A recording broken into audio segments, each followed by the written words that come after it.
পাকিস্তানে পরপর হুমকির আবহে নোটাম। এবার জম্মু ও কাশ্মীরে নোটাম জারি ভারতের। জম্মু ও কাশ্মীরে আকাশে বিমান চলাচলে সতর্কতা, নিয়ন্ত্রণ রেখা ও আন্তর্জাতিক সীমান্তে নোটাম জারি করা হলো। 19 আগস্ট থেকে এই নোটাম জারি করা হয়েছে। জম্মু ও কাশ্মীর থেকে পাঞ্জাব পর্যন্ত এই নোটাম জারি।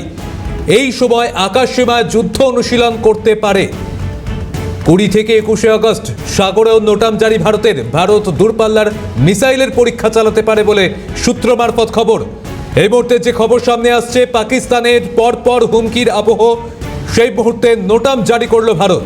এবার জম্মু ও কাশ্মীরে নোটাম জারি করা হয়েছে।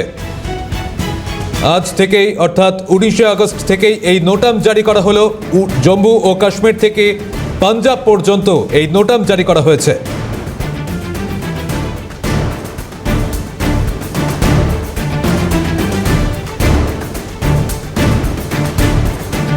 পাকিস্তানের পরপর হুমকির আবহে নোটাম জারি করল ভারত। জম্মু ও কাশ্মীরের আকাশে বিমান চলাচলে সতর্কতা, নিয়ন্ত্রণ রেখা ও আন্তর্জাতিক সীমান্তে নোটাম জারি করা হয়েছে।